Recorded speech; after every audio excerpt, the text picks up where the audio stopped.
possible. So with that very brief introduction, I kind of don't want to spoil the show. I'll turn this over to you, and thank you once for joining us here today.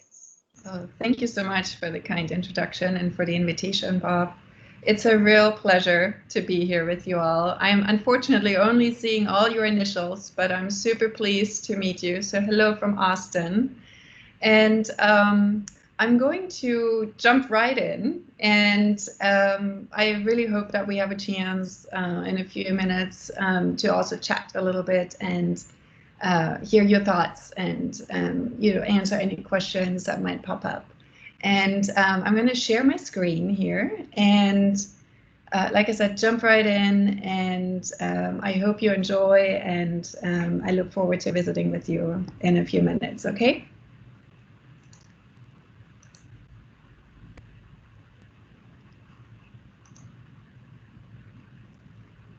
Oops, I'm on the wrong slide. Here we go. All right, so I want to jump right in to this topic. This talk is called Architecture of Recognition, or How to Design Literally Everything, Including Life. And I want to show you, in the very beginning, I'm going to show you where I am today in a short video.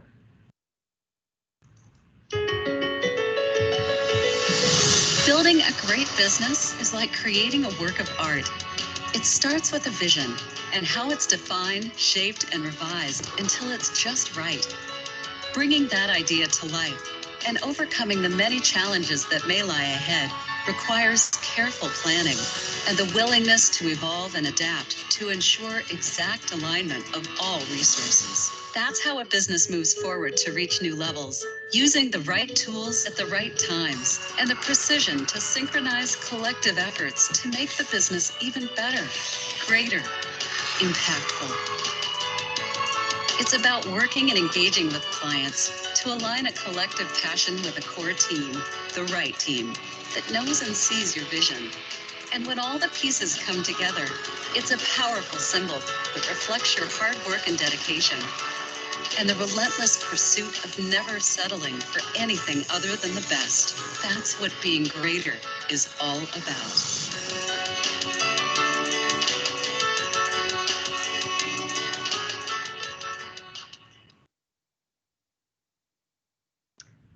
So this video that we just watched was made by Fidelity Investment. I didn't make this video. They sent a team of 7 for 5 days to our studio, and they made this video to educate their honorees about the incredible prestige that actually came with this honor, the care and all the work, the design, the quality that went into these awards. This was shown at their black tie event, and it just shows how seriously people take recognition at all levels. And I think this video is a really great starting point to show you the type of work we do right now. And I want to now talk to you about how I got there, because it really, wasn't that long that I was sitting in your chairs. Well, maybe not in your actual chairs since you're at home probably, but in your studios. And it turned out that being an architect, it was a really, really good preamble for becoming an entrepreneur. And you know why that is? It's because you have to be crazy to be either one of them, or let alone both. So there is a little craziness to being an architect, and there certainly is one to being an entrepreneur.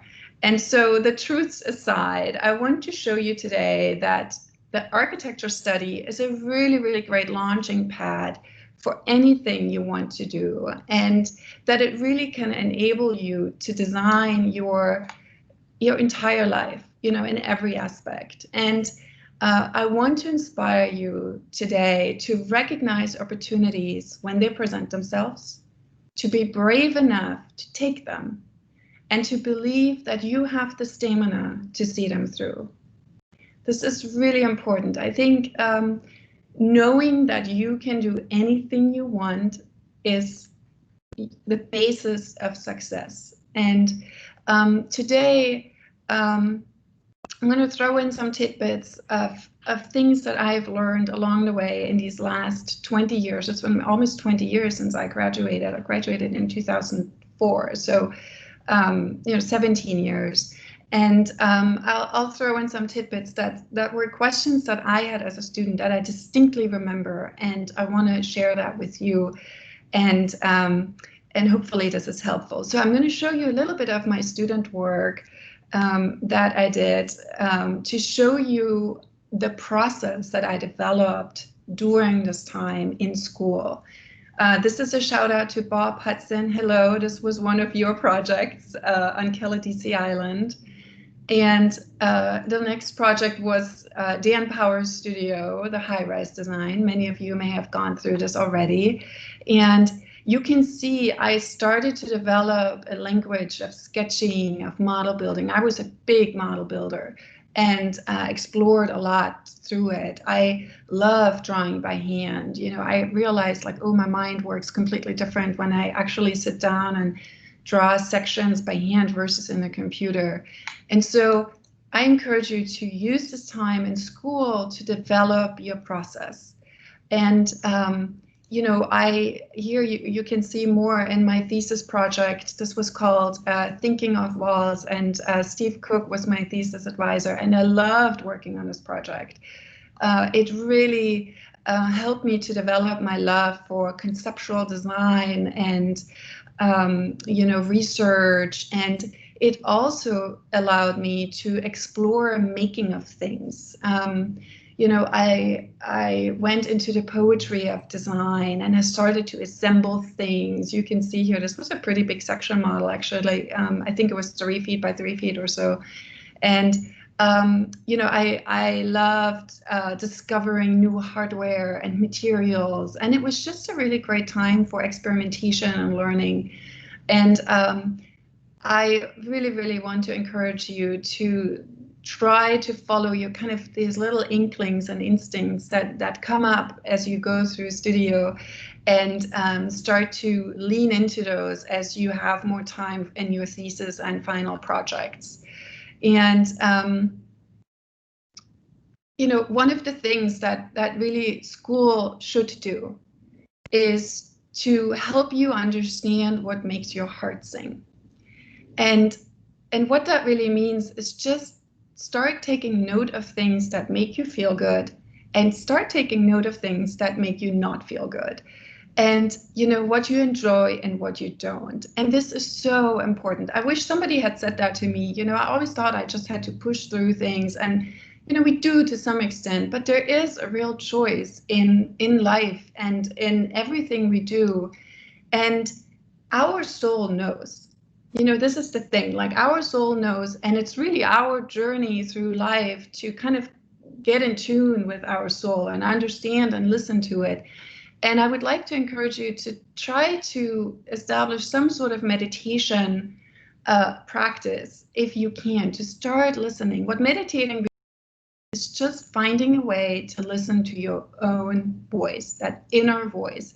It talks to us all the time, all day long. You know, sometimes it's chatter, sometimes it's really important things. And meditation, all that really means is to learn to listen to it.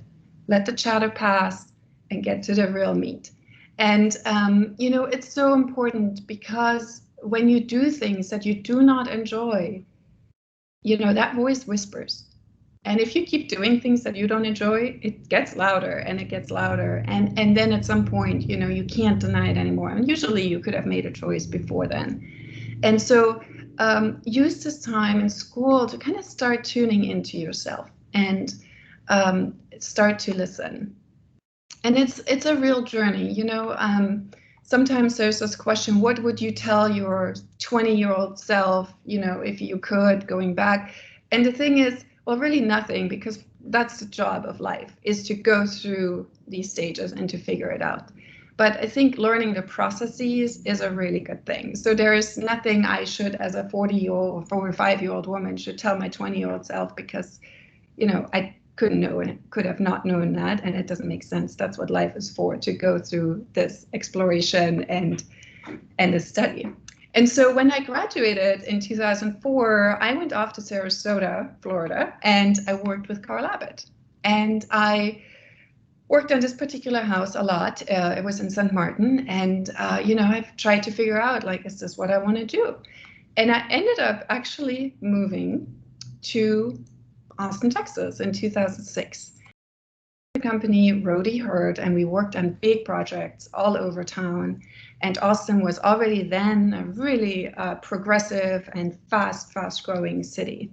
And so we worked on these projects, and then the partnership broke up, and I ended up going with Tom Hurt, with his studio, and we had really beautiful projects. We worked on this project together. That was a new community building for a Unitarian church, and we had a great time working on these designs. It was supposed to be super sustainable, and a very modern building. And then in 2008, of course, the recession hit. And I'm making a point of this because I think this might be helpful for you to know that, the situation in which we all find ourselves currently, it is extraordinary, and it is worse than 2008, in many ways. But there's real opportunity in that, and we have to stay positive and try to make the best of it. This is what we do as creatives, and that's what we do really well. But in that moment, and the work dried up, and a lot of my colleagues were suddenly gone. My colleague Ed and I were the only ones left for a couple of years, and I'm still grateful to Tom that he was able to secure our salaries during that time. We basically just started designing a lot of things, but very little got built at that time. And I realized at that point, you can be a really, really great designer straight out of school. You cannot be a really great architect straight out of school. It actually takes time. It takes the time to design and then build the projects and to review them, to grow with them, to learn from them. And that was a really big realization for me, that really, in order to be a good architect, you actually need to have projects built. And this next project, I was very active in the community, and this particular project came to the firm through me, through a community project I was working on. And I was very excited about it. This was going to be for a not-for-profit organization that works with youth. And it's the Center for Creative Action. And I just loved working on this. It was a super oddball site, and we were trying to make a nice building work. And due to the recession, it took them 5 years to raise the money and to build this building. But here it is. This is what actually ended up being built. And I'm proud of this building. It was a really nice collaboration, I think, between Tom and myself as the design architect on this project. And this is something that you have to also really understand when you go work for someone. Your design sensibilities take second fiddle. They have to, you have to learn how to work with the values and the design direction of the firm you're working with. And then within that context, you can bring in your own creativity. And I think this is a very nice expression of where I think you might recognize some of my tendencies as a designer from my early student work that ended up being in this building. That was Tom Hurt architecture. And so, this was something I thought about a lot, having worked in firms where I was working with and for someone that really is like, oh, okay, it's not my firm. It's not. It's someone else's firm, and I have to fit within this context as a designer. And due to several circumstances kind of converging, that there wasn't a heck of a lot of building going on, I just felt like, oh, I think I want to go out on my own. And this is something that I jumped. I planned a really careful transition out of Tom's office, and he was very generous to allow me to transition into a part-time role and finish this building or the design or construction documentation of this building, and then start my own company at the same time. And you know, it was scary at first to go out on my own, but I had this little bit of a backup still that I had orchestrated. But what I've learned, and this is something I really want to give close to you, or get close to you in your heart, is that anything that is worthwhile really is just outside of our comfort zones. You have to be able to step outside of that comfort zone, and then things will generally fall into place. And there's this really great quote by John Shedd that says, "A ship in a harbor is safe, but that's not what ships are built for." And it's somewhat the same for us as, you know, as humans. We're built to explore. We're explorers, and we're also risk takers. And so you have to always, I've learned this, you can't go, because then you become foolish, right? You make stupid mistakes. It's not that. There's a very fine kind of range of risk that is appropriate and that moves you forward. And if you're not willing to take that, then you can't be an entrepreneur, and it's probably also not good as an architect, really. I do believe that we have to be risk takers, healthy risk takers.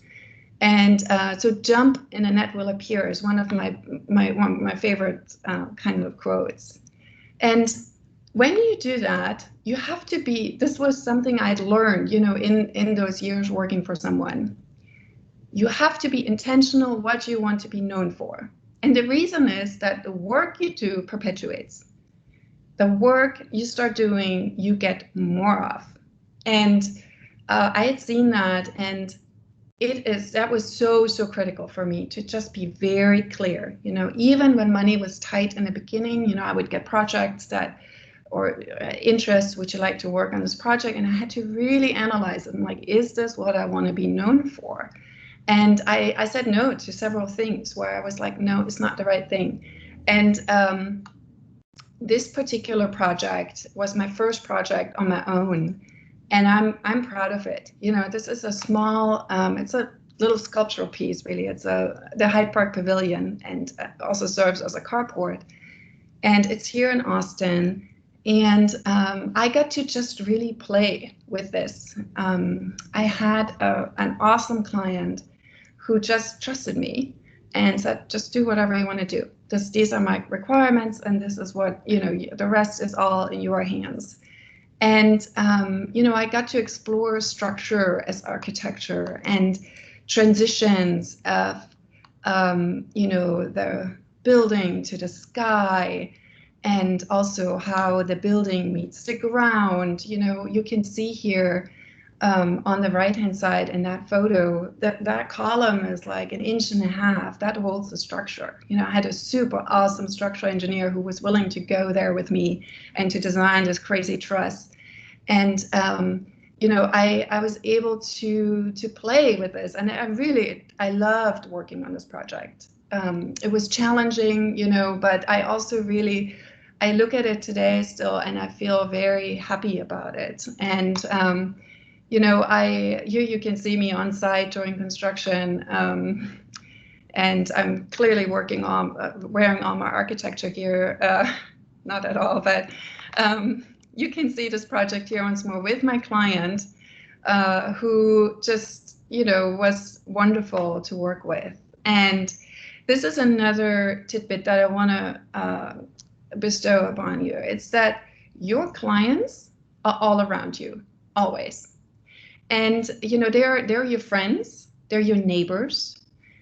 They may be recommended by your friends and by your neighbors. And, you know, they might like what you're doing a lot, but really what they do, they need to trust you. They need to, in order to hire you, people need to trust you. And so you must be trustworthy in your everyday life. You know, it's such an easy hire when you trust someone to say, okay, you know what, go ahead and do it. It's your thing. So as you go about your life, you know, try to think about this, not going after your friends and, you know, soliciting them as clients. Don't do that. But as you develop the way you are out in the world, think about that. You're presenting yourself always as a professional. Once you go down that path, you are a professional and people watch you. And it's a very, very good thing to be trustworthy, because then you can also get hired when they have a need that might fit your skill set.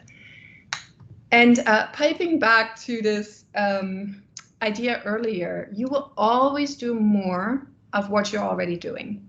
So choose very, very wisely. It's hard to get away from, once you're, pigeonholed, it's hard to get away. So just make up your mind what you want to be known for and what you want to really be doing, because architecture, 70% of architecture work comes from referrals. So whatever you put out first, it perpetuates. And so point in place of this is that this Hyde Park Pavilion resulted in this project. It was sadly never built, but this was the steel contractor who actually built the carport and pavilion. He was out there in 105-degree welding, and he wanted to build a new forging studio, a new studio for himself and workshop.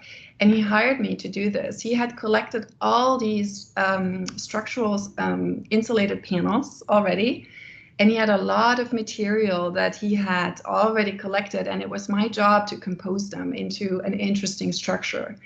And, this is a project that came directly out of this Hyde Park Pavilion.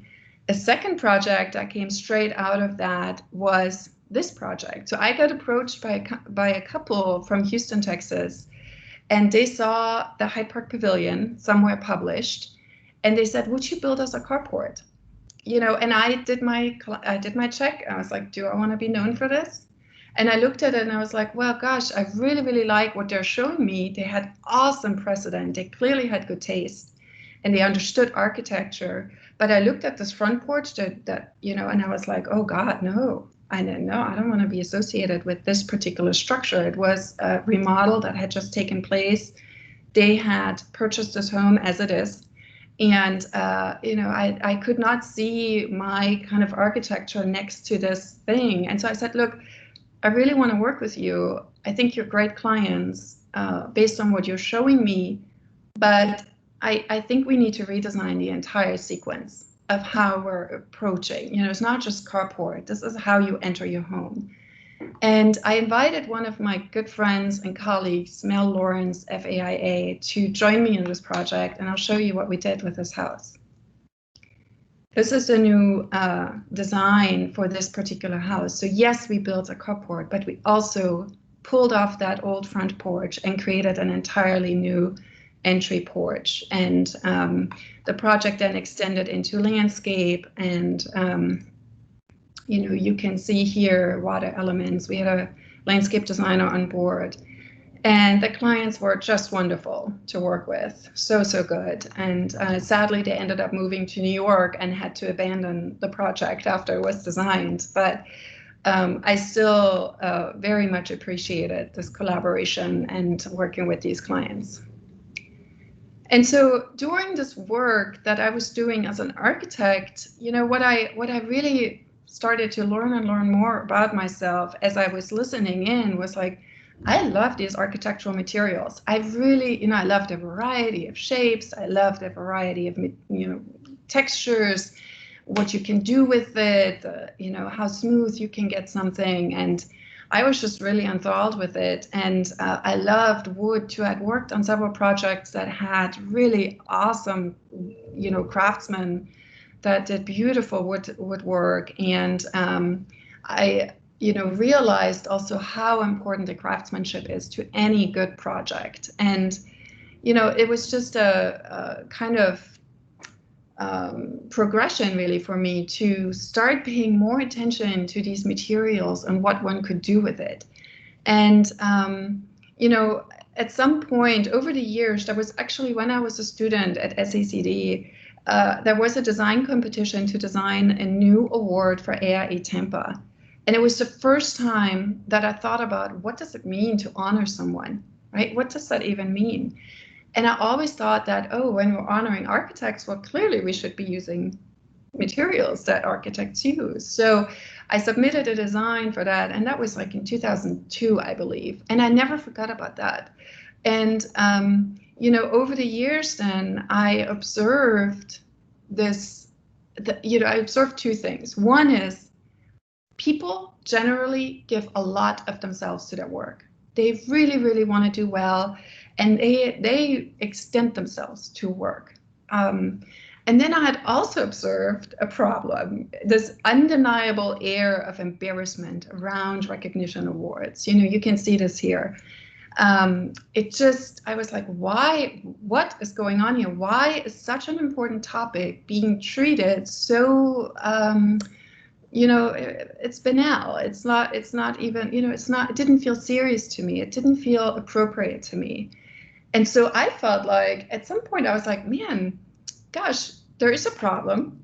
I felt like I had the right idea and the right skill set to solve this problem as a designer. And you know, there was this entrepreneurial spark that was just lit in me, and off I went. And so this is how 𝗟𝗘𝗖𝗪𝗧𝗨𝗥𝗘 was born. And, you know, it was, from then on, it was all sunshine, smooth sailing, and a walk in the park. No, not at all. Just like architecture, it is not like this. You know, it was a hard road. I picked a hard road, but you know, that's just what entrepreneurship really is. You know, it's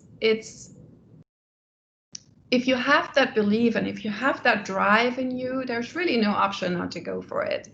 And it's a really good thing to not know everything in advance. I look back at it now and I'm like, oh my God, man, I had no business starting this business. Really, I should not have done it.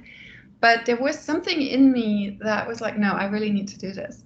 And whenever I was faced with the question, why are you doing this? Why is this? You're making it really hard on yourself. You know, I kept listening into myself and I was like, no, for some reason, this is my path and I'm going to stay on it. I'm going to give this more time. And, you know, I kept checking in with myself and it was always like, no, you need to keep going, even though it was it was a rough road, you know, and, but it was always, I had a real love for this. And I'll show you some of my first designs. This is the very first design I ever did. And I designed this in Prague, in the Czech Republic, and there, you know, I did it in a bar. It was a coffee shop / bar. It was kind of hip and cool music, and there may or may not have been a martini involved when I designed this thing. And it is still to this day one of my favorite designs, and also one of our most beloved designs in our company. And I am so grateful for 𝗟𝗪𝗧𝗨𝗥𝗘. You know, they were my first client and have been our client for now a decade, really. And they were, you know, they were my early adopter, and they were so instantly. I had received an award a year before from them, and it was a black framed picture frame with a little red ribbon on it. And you know, once I had my prototypes, I went back, I took the picture frame, I said, hey, remember this? And how about this? And they said, how do we order? So it was a very quick start. And, you know, for that first year, I only had this one client. I created, I think it was 16 awards, particular design. And you can see them here. This was the first few images of the awards that were taken. And I was so excited. I can't even tell you, you know, what a thrill this was to see these awards being held. And clearly, I think people were very proud to receive them. And this was one of the other early designs that I created. And, you know, I activated my network too, to my architecture network and design network to kind of spread the word. But you know, I did it very slowly because I was still working as an architect at the time. And I was very fortunate. Design Within Reach was my second client. And then you know this design because we do those for SACD, and I'm super happy that we've been working with you all for such a long time and creating these awards. And you know, this is a very special pleasure for us for me personally, actually, to do these specific awards. And I've always loved the patterns it creates, and and I just love looking at them and also understanding and knowing what it means, you know, to be connected to the school in this kind of way. And so I want to talk a little bit about some of the you know, questions that come up to me that are direct lessons from SACD that I still ask myself and that I still use almost daily, actually. So one of the early exercises was Steve Cook's first class. He gave us a piece of paper 8.5 by 11 and said, make something good. And I'll never forget this. And it was this question, what makes something good? You know, and I still ask myself that, and I still explore this on an intellectual level. What makes something good? Such a good question. And in my context with true theology and really with many things, you know, it has to have a strong concept, great design, great craftsmanship, and then also a presentation around it. And in essence, it's really quality, right? It must be a quality product. And the reason that it has to be quality that I've come to understand is that we bestow meaning on things. That's what we do as humans. We assign meaning to objects and things. And great meaning, sincere meaning, significant meaning must be presented in the context of a significant object that is worthy this meaning. And so that's what we try to do really in this work, is to create pieces that are worthy of the meaning that someone else is bestowing on it. And over the years, you know, we've created these really wonderful projects. This is one for Corgan, which is a large international architecture firm that has been in existence, I think, for 80 years by now. And we created stationery boxes for their 25-year anniversaries for people who had been with the company for 25 years. And you see here the chairman, who is the person who hired me. And this project was so important to him to, you know, express a sense of legacy and gratitude. And they taught me about servant leadership. You know, they gave me a book to read and, you know, really engaged with me on an intellectual level, and very similar to what you would explore in an architecture context. So it was a beautiful project, and I loved working with them on it. And one of the other early clients that we had was the Texas Society of Architects, and we've done these awards now for 6 years, and you know, many amazing institutions have received these awards, and they're really truly made with love and great care. And again, you know, here you can see these were all people in my architecture world who came first in as clients. So, and one of the things, you know, that was very important to me was the packaging. As an entrepreneur, you know, you design literally everything, and every part of the experience I got to design, and that is truly still to this day is one of my favorite parts about being an entrepreneur. And being a solopreneur, meaning me as a single person, you know, I don't have business partners like who founded this company with me. What that means is that there's no one to blame. Everything I've done, it was me, you know, and everything that's gone well, that was me, and everything that hasn't gone so well, that is me too. And that's a really amazing thing to grow as a person. And, you know, the work was so important to me to see how people received it, you know, the joy, the pride with which people received the awards. It's a little bit fuzzy, it came from social media, but you can see this here. This was a firm award, Firm of the Year award from the Texas Society of Architects for Miro Rivera. And yeah, it you know, this is a passion project really that I've turned into a business. And can you also hear me? Yes, okay. Here we see a project we did for Hanger Inc., which is a large, also very old company. It's 125 years old. And you can see here, we did so much prototyping for this particular stationery box. They were introducing a new PowerMark logo and wanted to introduce it to their investors with these very, handcrafted stationery boxes. And here again, the packaging is a big part of the experience. And, like I said earlier, you never know where projects come from. This particular project came to me through a neighbor who asked, what do you do? And we had conversations, and I showed him, and he was like, oh, wow, this is really beautiful. And I would like to use this. I would like to introduce this to my team at Hanger. And I ended up doing this work for them. And so you might ask, well, how is this process that you develop in architecture school, is that still applicable? And the truth is yes. So here's a project we did for the National AIA to develop a cup design. So they needed a traditional cup. And, I was thinking back to precedent, and I've always loved the work of Carlos Scarpa. And so I used it as a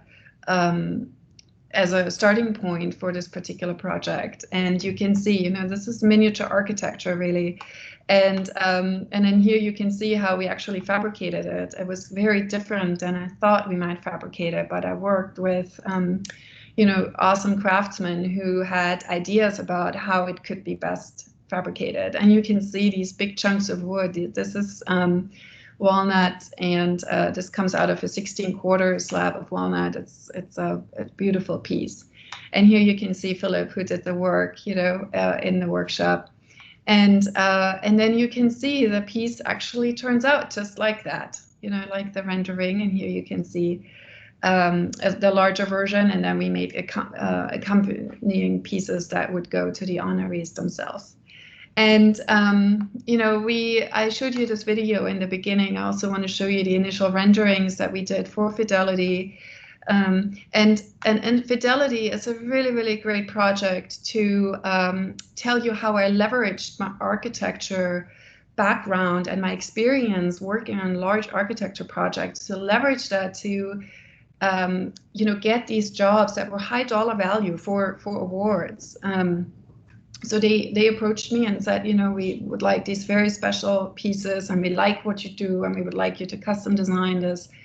And, can we trust you with, several thousands of dollars? So let's say it was $20,000 job, right? And I was able to say, absolutely, you can trust me with this money, because I managed $40 million projects as an architect, my time with 𝗬𝗪𝘠𝗪𝗧, and I'm responsible with other people's money. So I was always able to leverage my architecture background and this experience to, help give people that trust to invest in my company, right? And we were so small. We're still fairly small. We look bigger than we are, but this trust, being able to convey that in a variety of ways is extremely important. And you can see here, this is a slide that shows my initial sketch, and it shows our fabrication drawings, and it shows our wooden, on the far left, our wooden prototypes. We prototyped everything, and then on the right-hand side, you see the finished product. And there's so much detail and precision that goes into it. These pieces were machined, as you saw in a video. Those are machines that are very, very expensive. I had to find just the right person or company to do this work for us. And then each piece got hand finished. And then, of course, these pieces are done, and then they have to get engraved. And it is, it's a labor of love there. And here you can see some of the engraving tests that we did. We have, even though it is a machine doing this work, what really makes precision engraving is a precision person, and finding just the right people who can have the patience to test it one more time and just do it just one more time to get it, just right, because we can't redo these pieces, right? We only have so many when we do these custom designs. And here you can see these are the actual pieces. The precision of the machining was amazing, and the woodwork, and they were truly, truly beautiful pieces. And you know, once we had a bunch of these pieces under our belts, you know, it came time to really think about, well, how do we go from these custom designs and these fairly small quantities where we have maybe 10 or 20 or 30 or maybe even 50 pieces? How do you scale this? You know, how do you make a company out of this? And, you know, early on, I got hired by Austin Energy Green Building, which is the first green building program in the nation. And they asked us to redesign those plaques that would go in the buildings that are rated with their program. So we designed residential plaques, the smaller one, and then commercial ones. And, you know, this was the first project where I got to test, can we do hundreds of this? Can we keep up our quality over, you know, a production run of 100 or 200 or 300 over time? And I was very pleased to find out that we could, and that was a huge relief. And you know, it gave me another experience to just build upon and understand what it really takes to make things, and to make things that are good, right? And so intellectually, you know, I was reminded of at that time, and really I'm reminded of this all the time, is that's a really interesting question. I founded an artisanal company. So how do you make it into a company where you can duplicate and replicate things over and over again at a particular quality level? And, you know, it reminded me of the arts and crafts movement, and because they struggled with the exact same question. And so my architecture degree, you know, came back in handy, that I knew of the 7 Lambs of Architecture, and I knew of John Ruskin and William Morris. And so I researched that, you know, what did those guys do? And well, they didn't really find a good answer to it either. But, you know, last year I went to London, and I actually specifically went for 3 weeks to go and study this and work. I went to the Victoria and Albert Museum almost daily to kind of look at the work and, you know, get myself into this mindset and read the books and understand how I can grow my company successfully, where we have a level of quality that is duplicatable over time. And, you know, so listening to kind of the internal dialogues that come up, but also to the client feedback is huge. You know, I got a call once, it was in, I think, 2014. Somebody really liked our work, and they wanted to source an award for Hillary Clinton. And they were looking at the awards that I had at the time, and they said, you know, we really love your work, but the truth is they don't say achievement to us. And I was like, what do you mean? And they said, well, to us, achievement is vertical. And I was like, whoa, that's, wow. I had never thought about that at the time, you know, and I had thought about, like, how do you present an award? Like, with 2 hands is more humble than with 1 hand, you know, sports trophy, yay. And so, but I hadn't really thought about that particular thing. And so the client feedback has always been really important to me, and that's really true in architecture too. And you know, it immediately sent me into research and development phase. You know, I went straight back into my architecture mode, and I researched. And so, you know, you go back and you look at things, and you know, the trophy has such an interesting history. The etymology of it, you know, it goes through French and Roman, and then it goes back to 𝗕𝗄𝗄, which is Greek. And what it really means, I'll show you real quick how interesting this actually is once you start going back into the, you know, the conceptual mode, is that when they had battles, there was usually a turning point when one of the parties would start to win. And at that turning point, 𝗕𝗄𝗄, that's what it means, they erected this tropaeum. It's basically a little, you know, tree trunk or so that they put on a uniform. They put all the arms on the bottom of the piece.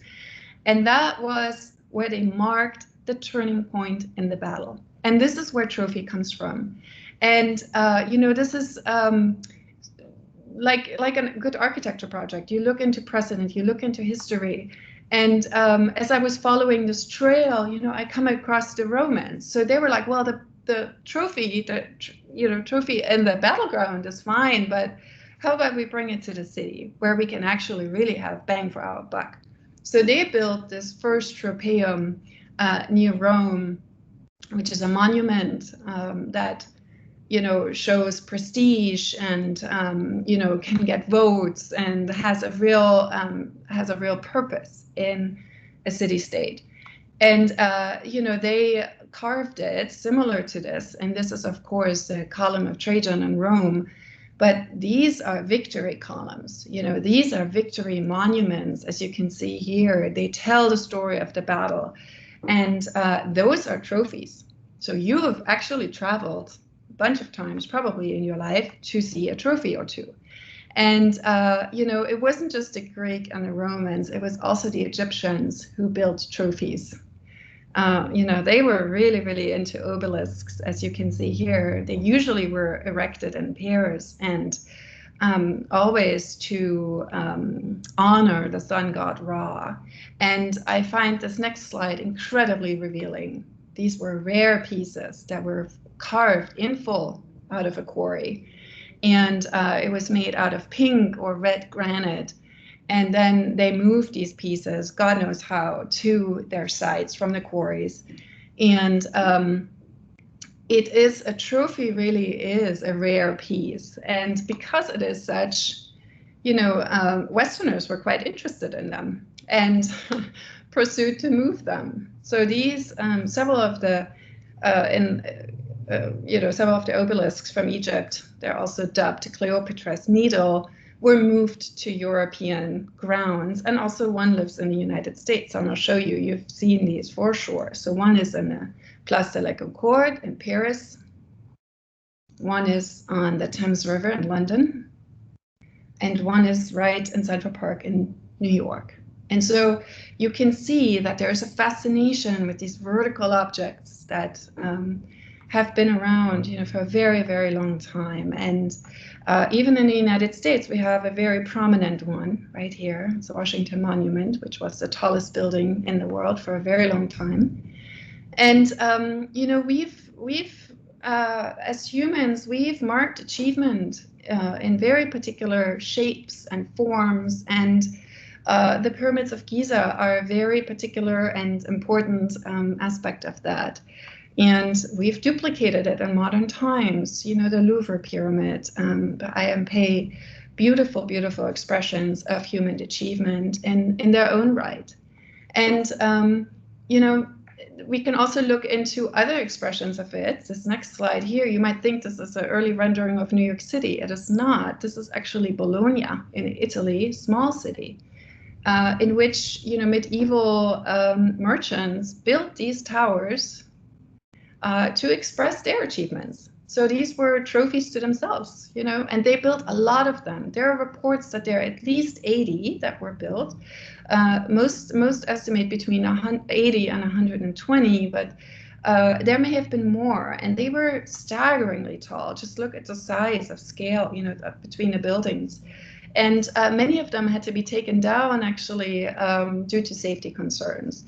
And if you go to San Gimignano, and I don't know if you're still doing the Italy program, but most likely you do. If you're near Florence, you can still see some of these towers in some of the cities. Those were trophies. And so this is the type of research that I started doing after that call, vertical expressions.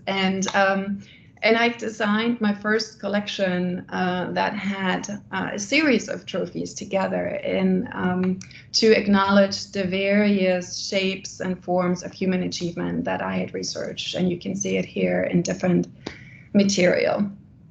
And so since this time, we've done many, many, many variations of these. I'll just page through here.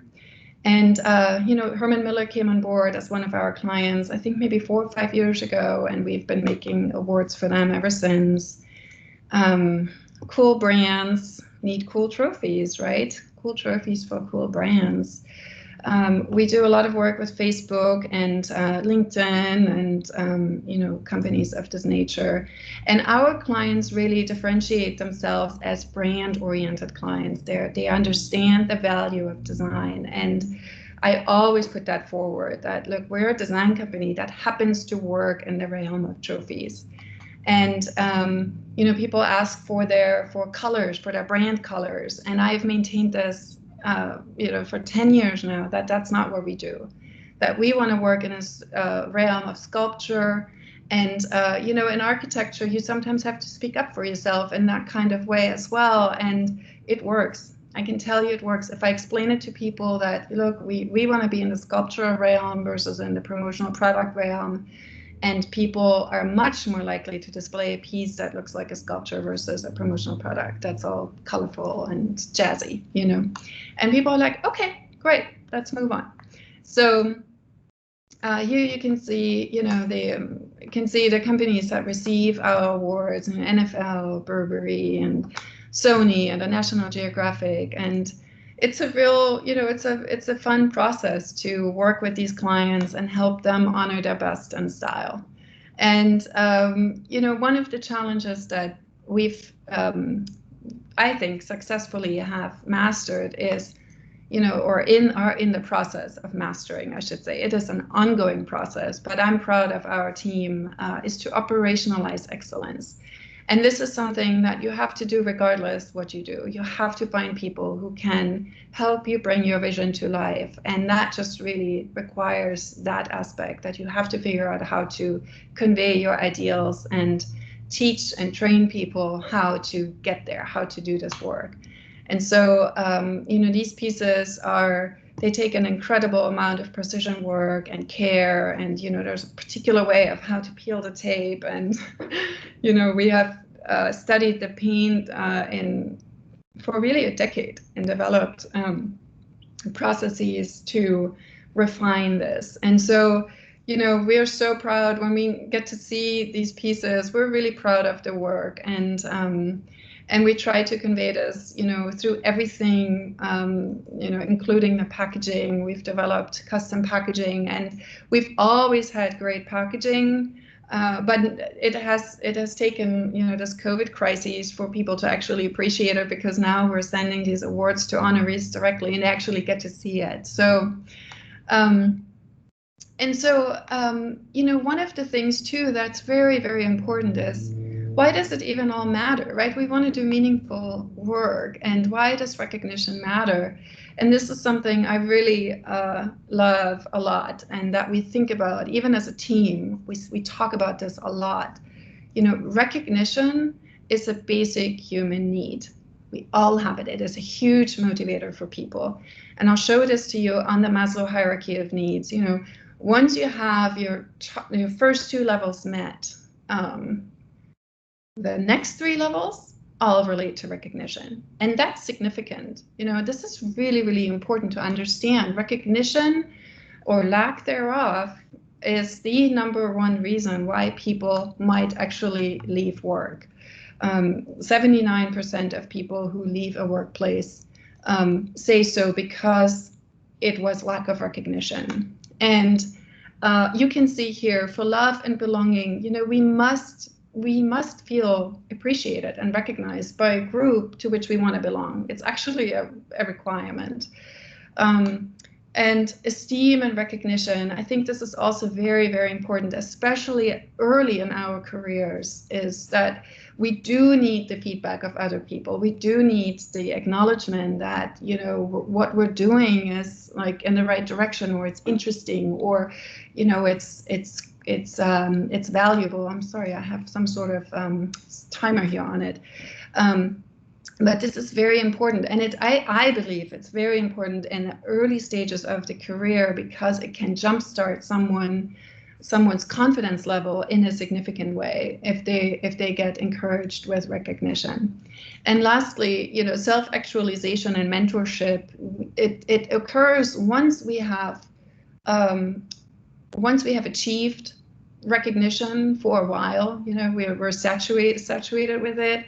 When we're satisfied with our own progress, then we have this urge to really pass it on and, you know, mentor someone else. And that's a, you know, it's very important aspect of it. And we always, you know, in our team, we always try to think of the people receiving the trophies. You know, when you make things, especially in this artisanal kind of context, it's important to keep each individual in mind that their award must be, you know, really special to them. And we talk about this a lot, and we love seeing, you know, pictures like this where people are clearly proud and are excited to receive these pieces. And so, you know, when you think of entrepreneurship as designing a company, you become, you know, a really important designer. This is important. In the difference between, you know, being a successful company and not is really, if you understand that as an entrepreneur, your job is really to design the company, and it's, you know, it's almost secondary what you sell and, you know, or what you do, what your job is. But as an entrepreneur, your job is to really build the infrastructure around it, and that is a design process. And I think it is super, super exciting. To me, this is like, you know, I get so much out of this to really, you know, in my company, everything we do, I have to think about it. You know, what are our company values?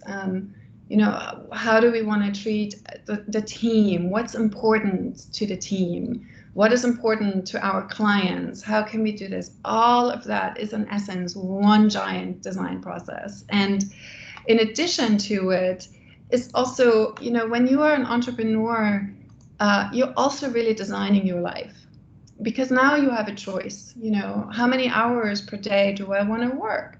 How many hours per week do I want to work? You know, when is my optimum work time? And there, I think this is also where school is really awesome for that. You know, where do I work the best? At what times? You know, what is important to me as a person? So for me, you know, I actually started a business coaching program because I realized I had so much more to learn than what I knew, you know. And one of the assignments was to figure out one's primary aim. And, you know, what drives me as a person. And for me, it's really the pursuit of excellence with ease and kindness. So excellence with ease and kindness. I've mentioned it before, you know, the thing must flow. There must be some flow to it. If you have to push the boulder up the hill all the time, it's not the right thing. If the door doesn't want to open for you, it's not your door. You know, so there has to be an ease, there has to be a flow, and this is what you must observe if you are in that flow.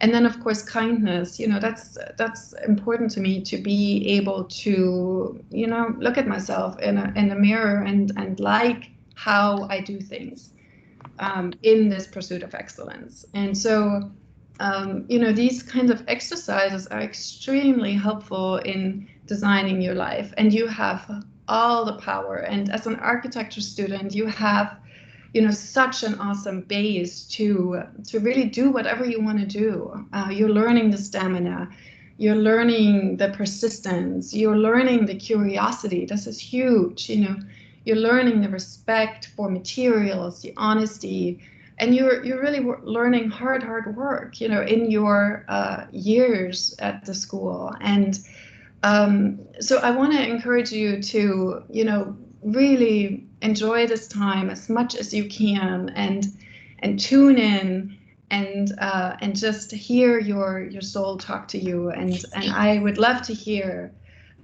where you end up, and you know, if any of this was helpful, I would love to hear from you all. And I would love it if you stayed in touch. Shoot me an email, say hello on social media.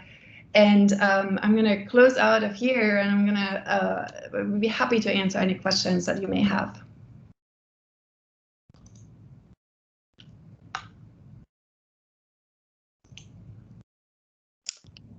Eva, that was terrific. Thanks so much. Yeah. You know, we've had many lecturers over the years, and I think the best lecturers are the ones that tell their story or tell a story about their work, but also manage to personalize it and give some salient kind of advice to the students that's beyond how to get a job, but how to live better through the discipline they've chosen. And I think this is a really beautiful, it was a perfect lecture because, you know, we're 2/3 the way the semester, everyone's tired, and this is a kind of really energizing talk, but I think really beautiful advice. And first of all, I just want to thank you for that. I want to open the floor for questions, although I have a couple of other things that I want to say, but I'd rather let the students ask some questions now. And you can either type a question into the chat box, or you can just turn on your mic and say something. Hey, Bob, can I ask you real quick? Can you actually see me? I can see you now, yeah. Okay, great, okay. Yeah. And I'm going to just quickly plug in my computer to get a little extra power. Okay.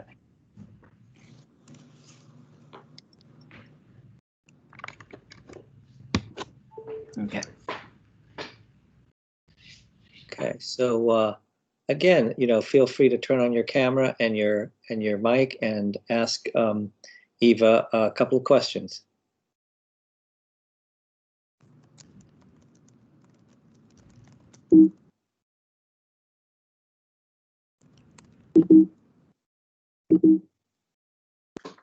This is not a shy group, so feel free to say something, guys. Hi, Eva.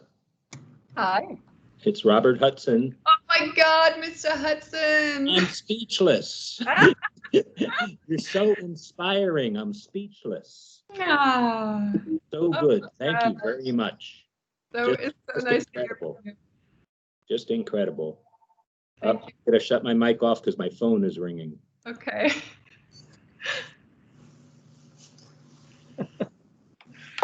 That was nice. That was very nice.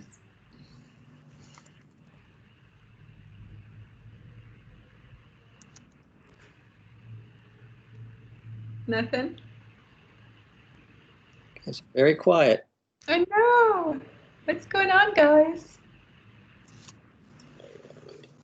Well, I'll ask you a question while they gather their thoughts. They're all stunned and they don't know where to start with their Oh, questions. that's not true. I think talking about the arts and crafts was really interesting. Mm-hmm. And in the same breath, I happen to be looking at a lot of Bauhaus material right now. And given the fact that you're from Germany, I have to ask, has the kind of this extraordinary history and the influence of Bauhaus, has that been something you've thought about over the years as the company has grown? Yes, very much so. And in fact, I have a whole lecture on it. About it. It's actually, and I taught a whole course at the University of Texas here, maybe 3 years ago about it. Very much so. I actually think, you know, it was so extraordinary what they did. And I look a lot at how they were able to teach certain principles, because really that's what we also need to do. We need to bring, you know, certain principles and design really education to the team. And so I think that what they did was extraordinarily effective. And yeah, I mean, what an incredible group. You know, what really fascinates me a lot in this particular setting is how successful they were within that decade that they were only active. You know, Short period of time, yeah. It's crazy how much impact they had in this short amount of time. And that's something that I try to wrap my head around, you know, having had this company for 10 years, and I went so slow in the beginning, you know, but still I'm looking at that and I'm just super fascinated. And, you know, the rigor with which they do the work is just wonderful and very inspiring. And also so many of the teachers there, you know, ended up coming from Germany to the United States. So I feel particularly connected to them too. And, you know, it's, yeah, I mean, we were all, you know, my generation was one step away from the Gropius Yeah. The Albers. You know, I was taught by people who were taught by them. You know, Yes. who had desks with Gropius and Breuer and Yeah. Albers, these people, and I still maintain it's a pretty extraordinary connection, and I give a little talk where I talk about this lineage for our school. Yes. And, you know, I introduce them as your great grandparents, and these are the people that are kind of right there behind you. Yeah. And how, I mean, just the work they did, you know, and the craftsmanship, and the whole idea of, as a designer, that you must understand craft, right? The design and making connection, that's something that is so important, you know, to understand that. That's so true. And, you know, it was wonderful, by the way, to see your early student work. And I mean, those projects have a timelessness to them because they would be quite at home here today in many ways.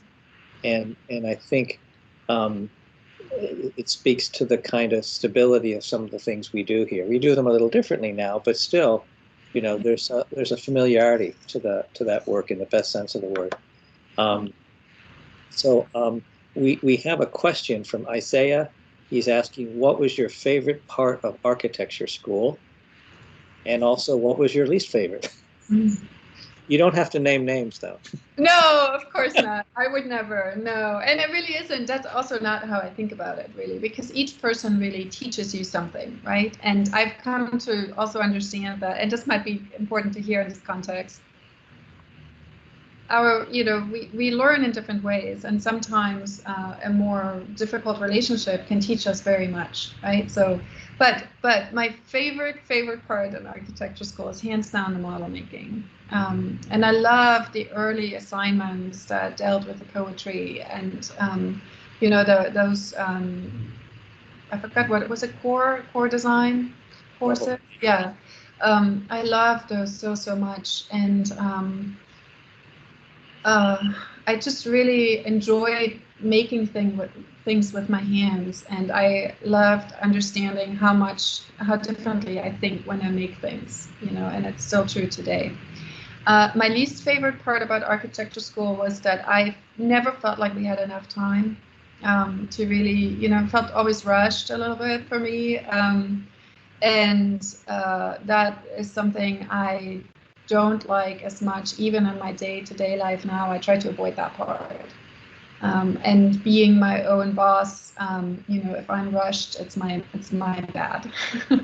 Well, probably a lot of students listening in who would agree with you on both those counts.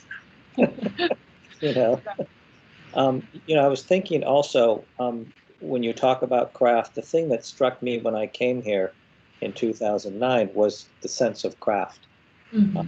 The very kind of passion about hands-on making. And the title of the first studio monograph we did was called Craft and Context. Those were the two things that seemed particularly relevant at that moment in school. Yeah. And I have to tell you all too, you know, I've taught at a couple of universities since then, and I think that SACD stands out by far with the quality of the pinups. They're very, very good. You know, the overall composition of things, and I really enjoy staying in touch visually through social media and seeing the work, the quality of the work. It's very good. You guys are doing excellent work. Oh, thank you. I'm not just saying this. I actually have, you know, real in comparison, and I think y'all are doing amazing. Yeah, that's good to hear, because sometimes we don't have a sense of where you sit in the big picture. It's always reassuring to hear outside. Yeah, and this is also, I've heard this also, the sentiment from fellow colleagues who are familiar with SACD and some of your colleagues in Austin. Yeah, that's right. Daryl, did you have a question? Yes, I do have a question. Hi. Hi, how are you doing? I heard you said that you love to sketch, and I was just wondering, I'm also a fan of sketching. I was just wondering, how often do you sketch now, and what are some of the computer programs that you enjoy to use to sketch, if not regular traditional sketching? Okay, so mostly I sketch in sketchbooks, I try to have a thin one with me, that I, there's not an excuse to not do it. To tell you the truth, I haven't sketched as much in the last year, but I'm working really, really hard to get there and get back to that, because it's such an important part of what I love about the work. Running the business is taking a little bit more of my time currently, and I'm trying to shift the focus again. In terms of programs, I used to work a lot with ArchiCAD when I was working as an architect. And that, also in the early days of design was my favorite program for it. We've since then switched to SketchUp. And we are now also looking into, some of my team members are actually trained in animation, and they have different programs at their disposal that are, more involved. And I'm really excited to have them more involved in the computer work, where we can design as a team. Does that answer your question, Daryl? It does. Thank you. I really appreciate that. Thanks a lot. We have another question that someone has in the text box. How do you think your European heritage influenced your work and the language of design? A lot. So I come from Germany with a real big tradition of craft and precision. And we call it the eagle eye around here. I have the eagle eye that my mom just passed on to me. And and that we also, in Germany, we do have an expectation of quality. And I grew up there, so you don't realize that that's not normal until you leave, right? I always just thought that's what everybody does.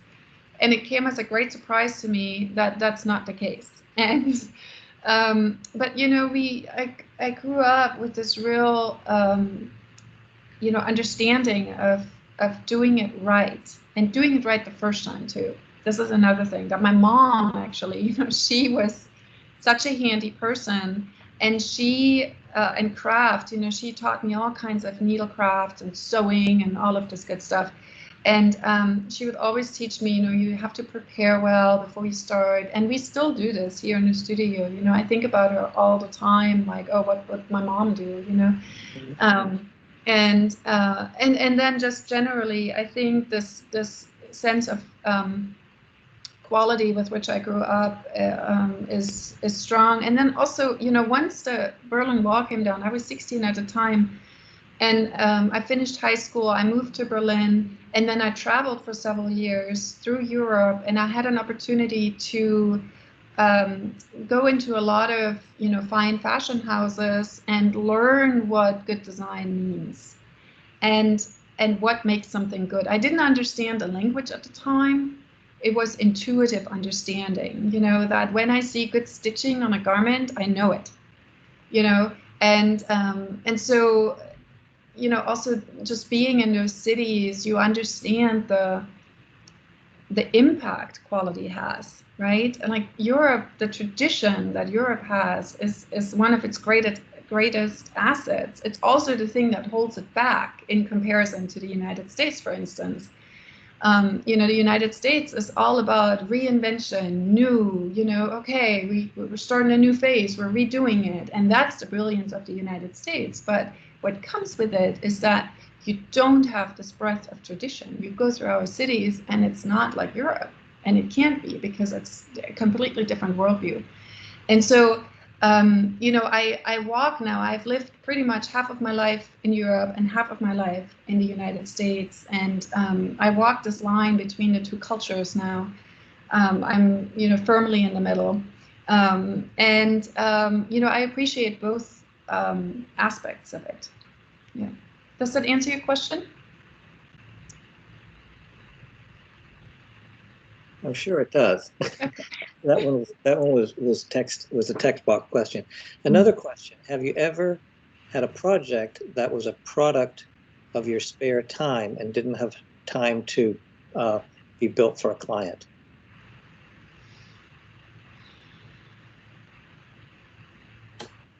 No. I don't think so. You mean, yeah, like something that I wanted to build for myself and just didn't get to it yet? Is that what you mean? It sounds like it, yeah. Something. Okay. You're imagining. You know, so this is actually something I aspire to in the next 5 years, that I can get the company in the hands that it needs to be, so that I don't have to work, I have time for things like this, I should say. Mm-hmm. And but no, I really haven't. I've just been really busy doing the work that was at hand, and I've not had much chance to do such things. But oh my God, it sounds amazing, and I wanted. Don't we all? Yeah. You started to talk about the linkage between the fashion industry and garments that you were a part of for a good period of time. Could you talk about that a little bit more, and maybe how, when you started to study architecture, the kind of linkages that you made? Because I think that's a kind of fascinating thing to talk about the garment and the and architecture. It really is. Actually, I just purchased a book that is called House of Fashion, and it studies the linkage between interior design and fashion brands, right?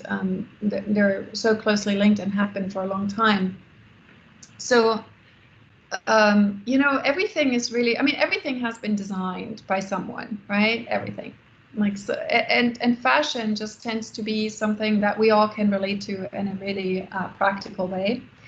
And I think there are incredible parallels in it. And, a garment is structured. There's a real structure to it. There's careful consideration, of the material. And that's true really for any garment, anything that you buy at H&M or anything that you might buy at a high-end brand, let's say, Giorgio Armani or a Chanel garment. And I'm so happy you asked this question. As I'm going through this business coaching, I've been trying to think about how I can structure my company in different ways. And I'm actually using fashion as a structuring principle. That we have, this haute couture, which is the high fashion, this really custom work that is, where on a Chanel garment, where every little, button is hands-on, and they have thousands on them. We have that level, and then we have these luxury lines and premium lines, and we have the bridge lines that go from the mass market to the higher end. And so fashion is just really, everything is there's the same considerations as in a building, if you really think about it, right? It's material, it's design, it's concept, it's all of those things. And if you watch a really great fashion show, and I do encourage you all to sign up to go sign up on social media for Chanel and some of the higher end brands, their fashion shows are incredible. The work and the conceptual design that goes into it is wonderful. And when you put on a garment, next time you look at the stitching, look at the detailing, look at this, and you can learn so much from it. Is the stitching equal? That might be the same as if, is your reveal straight on a door jamb in architecture, right? It's the same kind of thing. And then the other thing, fashion is located in particular cities, and one of the benefits I had when I entered architecture school was that I actually had walked many cities that we were studying in architecture. When I lived in Milan, I had my favorite spot to hang out was on the rooftop of the Milan Dome, and walking through the mall there, I'd been there, I'd understood how my body relates to the cities, to the streets, what a 5-story building feels like, and 6-story or high-rise. I've been to a lot of different places, and so it was a really great, segue for me. And then also when you look at fashion magazines, this is another one. You can look at structure of photographs, and you can really train your eye on how to put it together beautiful presentations. And there's a structure. It's like paintings, right? In the old days, there's a real structure to it. There's a composition to it, and I think there are really wonderful parallels between the two. That's really interesting, the idea of photography within that particular industry, because nothing is accidental in that photo usually. I mean, they're structured as a painting almost in some ways. Absolutely, yeah. And I like the idea of the relationship of the Cook. Professor Cook is joining us. Hello, Steve. I have a class I have to go to, but this has been an excellent lecture. Have some students listening. I'm going to tell them that we're going to start at 5:15 instead of 5 o'clock, so it gives them time to get there. But it was an excellent lecture. I agree with what Robert said and Bob said about just the quality of the lecture for students. Very valuable. Some give lectures that they're okay. They just show their work, but you actually talked about your philosophy. You talked about things that were important. And I love the comment, what makes your heart sing? I think I still ask that. So thank you for and also for my students. It was excellent. I'm gonna need to go, but thank you so much. Really nice to see you. Bye-bye. Nice to see you, Steve. Yeah, we see so few of one another now because of the pandemic. So it's always, even if it's just on a screen, it's good to see our colleagues see one another. Very nice, yeah. Someone is asking, did you end up designing the award for Hillary Clinton? No.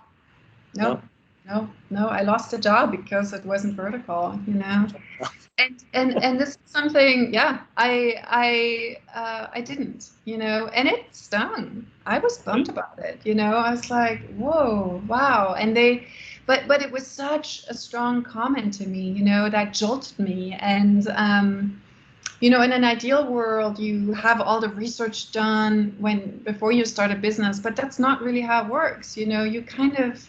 You learn as you go, and this is also really important. Architecture is such a process, right? You don't know exactly what you're going to end up with when you start a project, and it's the same with when you build a business. And I just, I had to let that go. And I've lost some jobs where I was like, what,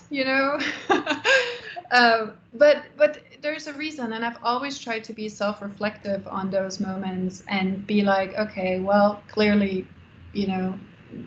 there's room for improvement, Yeah, I mean, it's Hillary's loss as far as I'm concerned, but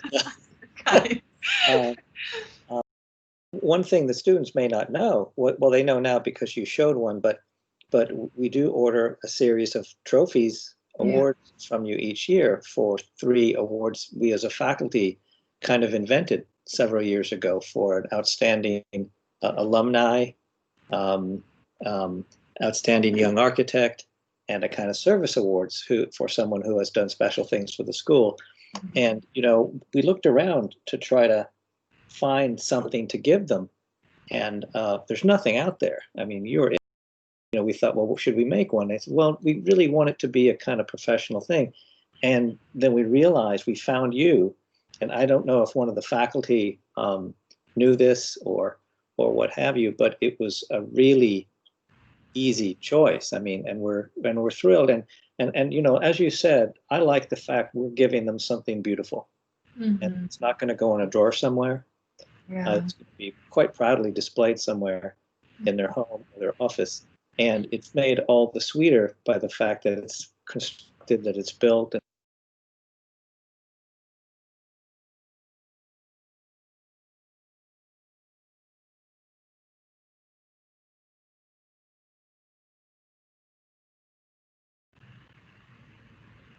So I'm having a hard time hearing. I just got a notification that I got muted. Oh, okay. I think you should be unmuted now. Okay. Well, I was just saying how special it is that we're able to give out these awards that are designed by an alumnus, and they're beautiful awards to give out. It's kind of a nice moment in the year when we can do this each year. Well, it's a real pleasure, because I always tell the whole team, like, this is the school I went to. Well, we have one more question, and it's a kind of interesting, broad question, and it's, how did you find your language of architecture?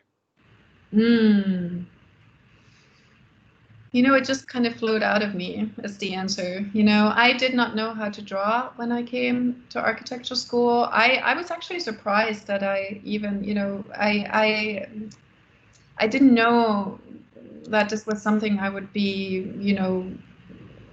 that I would enjoy and that I would be decently good at. I had no idea. It came as a bit of a surprise to me. And actually, Robert Hudson was my very first design teacher. And and I still remember so many lessons of his, and it just kind of flowed out of me. There wasn't really, you can tell maybe in the work, I like horizontal long things, and you look at trophyology, first designs I did were that, and I just kind of accepted it. I was like, oh, okay, that's what I like, that's who I am. And I will say this though, for my work, I always try to start out way out there. I was a huge fan of 𝗦𝗬𝘂𝘓𝑡𝑠 Woods and just loved his work so much. And I would try to be like out there, my first initial sketches, and then all the constraints that we have pull you back, and then you still end up with something decent when you start way out there. So those were kind of the things I looked at mostly, but I can't really answer that question other than that it just kind of came out of me that way, I think, Anna, do you have a question? Anna Meneses? Yes, I do. Hi, Eva. Thanks for being here. It's really inspiring to hear you, and I'm sure for all the students, and I'm glad to see all my intro students here too. I have a question about okay, so you have really you develop your talent really well, and it's all detailed. But I have a question about it's not that the scale doesn't matter, but sometimes when we're doing super detailed stuff, we tend to do a smaller scale, and that's maybe what makes you move into the awards, since it was smaller and it takes more time. Will you think you will do larger projects in the future? I know you're talking about fashion, but your car pools were really awesome. So I was wondering if you would like to do something in a larger scale, going back to a building style, or yeah, so I definitely, I'm glad you asked that question. It's actually important to me. So I think definitely I would like to, stay flexible in the scales that I work. And, I have this vision to have this really beautiful boutique for trophyology one day, and I really want to design it, What I probably will not do, just because I'm, not working with it every day, I will probably hire an architect to do all the construction documentation, but I would like to be involved in the schematic design and some of the detailing, but then not do every single drawing sheet of the set, but I love the idea of going back and forth in different scales. And some of the projects I showed you, the Houston project, that was just a couple years ago, and but it is, I have to tell you, it's a different, it's a different intensity of work, it requires different things, and it's hard to do them both at the same time. That's what I found. And I just, in this pursuit of excellence, I've also learned to just monotask. I just can't, you get stretched too thin, and then we're back in this whole thing that you're always rushed and you can't enjoy any of it. And that's just not how I want to live my life. That's where the boundaries come in now. What kind of life do I want to live, and what do I need to change in order to get there? Yeah. For sure. Thank you. Mm-hmm. It's nice to meet you. Nice to meet you. Well, let me ask what I think will be the last question, and it's really Anna's question in certain ways, because I wonder where you see trophyology in 10 or 12 years. Mm-hmm. And I'm also at the same time wondering, speaking of the Bauhaus versus arts and crafts, mm-hmm. if you have an interest in some sort of mass-produced objects that might find a different audience. Yes, so absolutely, I do. And I just went through this entire exercise last month to really vision the company in, a few years. And what I learned from the arts and crafts is that you cannot scale arts and crafts. It's not possible, you know. And my solution to it is to change materials. And so we are a mass market company. I've made that decision. We will not be that. However, we will have this bridge level that I'm calling, oh gosh, 𝗦𝗬𝗧𝗨𝗥𝗘. It's going to be the level, you know, that is that entry point, and it's going to involve different materials that can be mass produced with quality, right? This is it. We always want to stand for quality and great design, but the woodwork is not the material to go with that. And so, looking at the arts and crafts, you know, their wallpaper, for instance, right? That's a really great product to move into mass production. You know, the arts and crafts chairs are not. And so the Bauhaus, you know, what they perfected so much is also going into industrial materials, right? The you know, taking the tubular steel from the bicycles and working with the manufacturer, and then modifying it for furniture. And I'm very interested in that. And I'm actually researching 𝗟𝗪𝗧𝗨𝗥𝗘, the company 𝗟𝗪𝗧𝗨, a lot. You know, the Italian maker of kitchen goods, really, and primarily kitchen goods and beautiful decorative objects. Yeah, that's right. And I love their philosophy, you know, to think of themselves as a laboratory or lab, I never say that word right, as a lab for experimentation and great design, and for them to be stretched to their, you know, capacity on what they can do. And I really would like to do a project with them, for instance, right? Is for them to manufacture, you know, a line for us. And I also want to invite other designers to create collections, limited edition collections for the company, to expand the breadth of the work. And I always love looking at, you know, companies that do that so well. Herman Miller is one, of course, right? So I look at these companies that have this rich design tradition, and I really study them. You know, I do case studies for myself. I research them and try to understand how they were able to make a good company and a good business with a highly designed product. And so, you know, I want this to be really the only company that anybody ever considers for any designed award, right? Yeah. That's really the vision. But, you know, the main thing is to keep the quality and the design at the forefront. We would never want to compromise that.